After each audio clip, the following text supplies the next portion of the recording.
One day, I came home and found that my husband had disappeared and left without a trace. A few days later, I found out that him and my sister had eloped. That was 12 years ago. He recently contacted me on the phone, stating, "I'm coming to my home with my wife, and you are in my way. Get out of my parents' house." He was annoyed that I was living at his parents' house. It's been 12 years since they eloped, and I guess he intends to take my sister as his wife now that things have cooled down. But they don't know. They don't know how drastically the family, including myself, have changed since then. My name is Melanie Miller, and I am 27 years old. I studied and majored in web design and started to work in a web production company. That's where I met my husband, Shane. Shane works in the sales department for the company and is friendly by nature. His charm swept me in, and we got married shortly after a year of dating. Once I was a part of the family, we decided to live together in his parents' home.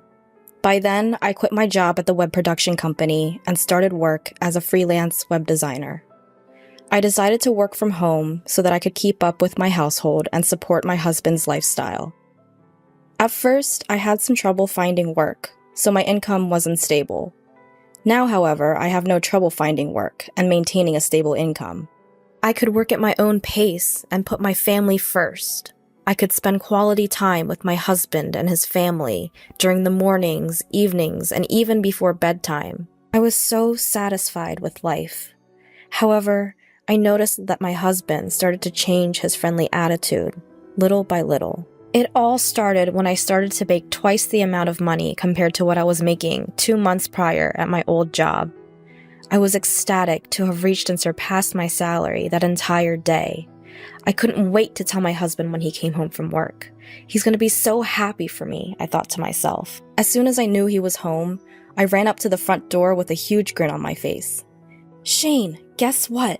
My income last month was twice the amount that I would have made at my last job."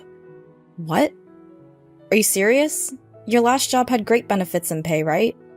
"Yeah, but I've been wanting more. I finally did it." Yep. "That's it? What? You want me to throw you a party?" My husband was being unusually sarcastic and negative. I didn't know where the attitude was coming from, so I asked, "Shane, are you mad at me for something? Did I do something wrong? I genuinely thought that you'd be happy for me." "Why would I be happy? It's not like my salary went up." "Well, yeah, but can't you just be happy for your wife?" "Really? I'm not like you. I'm just not a naturally happy person." "Shane?" After that fight, my husband became more distant and indifferent day by day. Our daily conversations decreased until eventually it was only me that greeted him good morning and good night first. Even though we were only a year into marriage, we were far from happily married.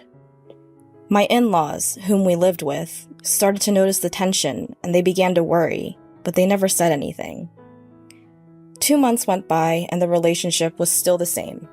We ate our meals together, but sat in silence. He'd switch the channel when I was in the middle of watching something and would eat all of the food in the house that I'd buy without asking for permission.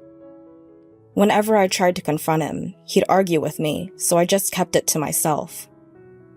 Then finally, one day, I was cleaning the house, and my mother-in-law came up to me looking anxious. "Melanie, how are you? Are you okay?" "What do you mean, am I okay?" "Well, when you and Shane first got married, you both used to go out and enjoy spending time together. But lately, it seems like you don't do much of that anymore. And you don't even talk, and..." "Yeah, but we've only been married for a year," I replied. But it was strange. I forced a smile back at her so that she knew not to worry. But she saw right through my smile. She looked at me with a straight face. "If you don't want to talk about it, I won't make you. But I worry about you, and lately, I feel like you've been down." "Well, I'm not faking anything." "Well, your father notices it too. Him and I are just worried that you might be overwhelming yourself." "Oh, Mother." Honestly, it probably was my fault that my husband was uncomfortable with me earning more. But on the other hand, I also felt alone in my accomplishment. And in the moment, I was so happy that she finally acknowledged and noticed the pain I was in. It brought tears to my eyes. So I decided to tell her everything. After listening to what I had to say, she started to rub my back and responded, "I am so sorry on behalf of him. He is not man enough to sincerely be happy for you and your success." No, it's my fault. It was selfish of me to think that he would have genuinely been happy for me. But that's something you shouldn't have to worry about in a marriage, Melanie. And if you keep your feelings in about this, it will only make it worse. I don't think it could get any worse. Okay, so the two of you need to seriously talk about this. Can you do that? Yes, I can. Thank you for listening to me, Mom. She smiled back at me. Of course. And then she patted my head. My in-laws love me as if I were their own daughter. They saved me. With her advice in mind, I decided to have a proper conversation with my husband. That night, I stayed up waiting for my husband to come home. However, there was no sign of his return no matter how many hours went by. Normally, he'd be home by 10 at the latest, but it was already past 11 that night. "What's taking you so long?" ? I texted him, but he didn't reply. Maybe something's wrong. I attempted to call him, but the phone would only ring and he didn't pick up, so I kept anxiously waiting. About midnight, he finally came home. "Welcome home," I said, but he sighed loudly and looked at me annoyed. "What are you doing? Why are you up this late?" "Well, I wanted to have a serious conversation with you today." "About what?" he answered annoyingly. "This all started between us because of my new salary, right? I mean, I probably should have kept that to myself. I'm sure it hurt your ego." As soon as I said that, a chill ran through me. There he was, in front of me, with a cold look on his face. I was frozen in fear. He replied hatefully, "There's nothing to talk about, and it's pathetic that you're waiting up for me to come home." "I'm trying to have a better relationship with you, Shane." "That's the problem, clearly. I made a mistake in finding the right partner." "No. I'm tired from working overtime. You don't get to talk because all you do is sit around at home all day." My husband stormed past me and went upstairs to the room. I couldn't get myself to move until I was sure he was fully upstairs. Why was he even talking to me like that? I just want to live a normal, married life. My mother-in-law had given me the push that I needed, but nothing had been resolved. Regardless, I don't want to push another conversation with him after that attitude. I felt like he completely invalidated me as a person, so my heart grew bitter. 2 more months went by and we didn't talk. The days were long and they passed by in a daze. That was when I came home one day and found that my husband was gone. I looked in his room and had a weird feeling. I thought, what? Shane's room is never clean. Shane is not a clean and tidy person, to say the least, but his room was surprisingly clean. The clothes in his closet and his suitcase were gone. I finally realized that he moved out of the house. I rushed to call my in-laws, but their phone was either turned off or disconnected. My sister Mimi then called me while I was still panicking. "Hi, sis. Long time no see." "Mimi, I can't talk right now." "Your husband isn't there, is he?" "What? How did you know that?" How did she know that? Something's not right here, and she proceeded to tell me the truth. "I'm with your husband right now." "What? What do you mean?" "Well, I was just at the bar, and I saw him there, coincidentally. We had a drink, and then he said you guys weren't really getting along." "Mimi, no! You can't be." "I am dating him, and we're going away to get married, so don't try and stop me." "Going away? Don't be silly. Bring Shane back home now." I'm sorry, I can't. I've actually had these feelings for a while now. Plus, he's tall and handsome. I'll take him. Then, the phone went silent. I tried to call her back so many times, but she never answered.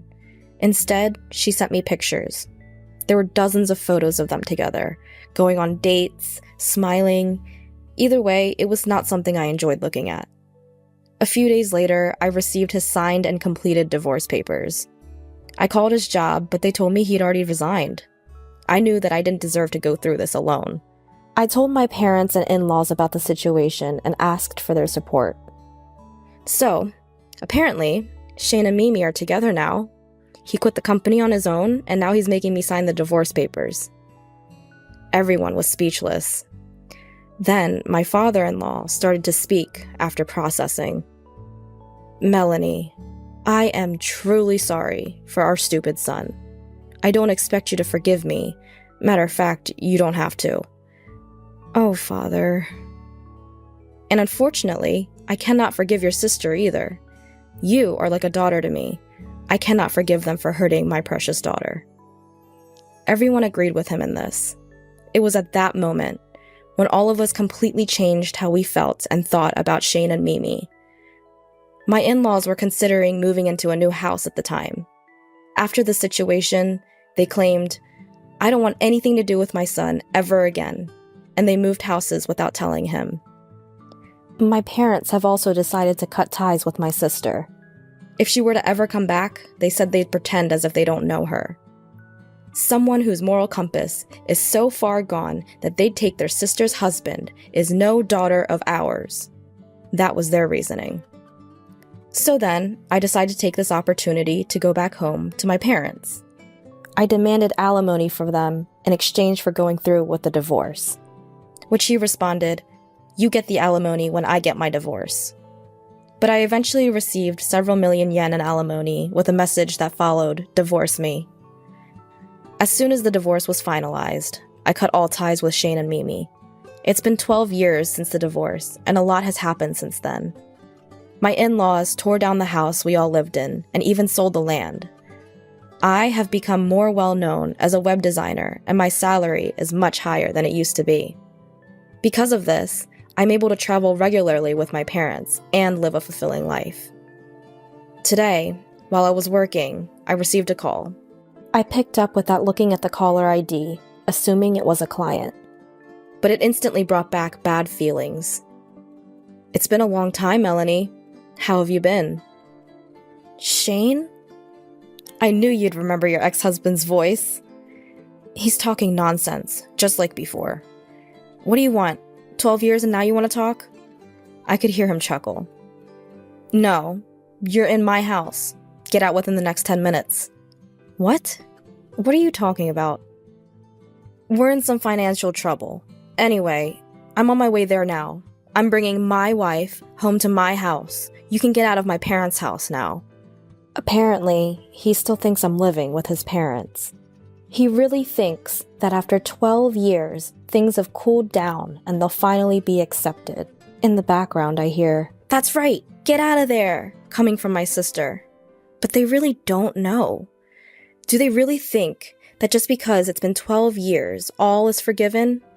The world is not that kind, and I will show them hell if I have to. But I took a deep breath and said, "If you want to go home, go home. I'm not at your parents' house anymore." "Oh, really? Did my dad kick you out?" "How dumb can you be?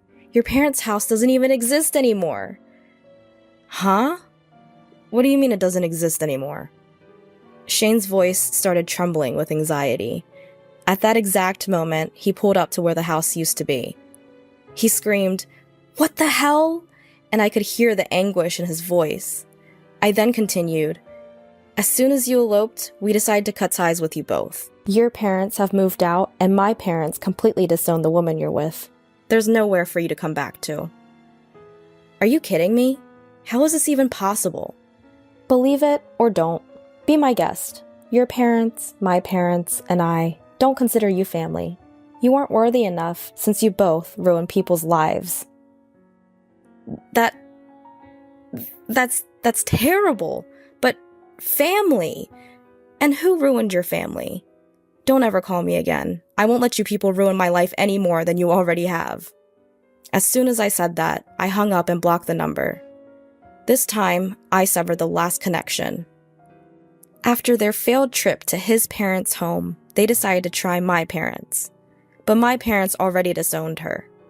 My sister is sobbing loudly, to which my parents responded, "Who are you?" and completely ignored them at the gate.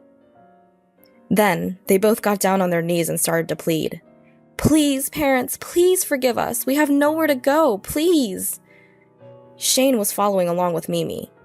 "I'm begging you as well. My parents' house is gone. We have nowhere to go. Shut up. We don't care. You're not family anymore." That's right. He even sprinkled salt on the front door. "No, please, wait. No, please, I'm begging you. My father-in-law." "You don't get to call me that. Get out of here." They were so persistent that my father ended up sprinkling salt on them, and my mother called the cops for trespassing. They have not been seen since. Last I heard, they were jobless, homeless, and asking their friends for money. But by the time they came back, word of them had spread around, and no one was willing to lend them anything. Anyway, it's unlikely that they could even survive in their hometown.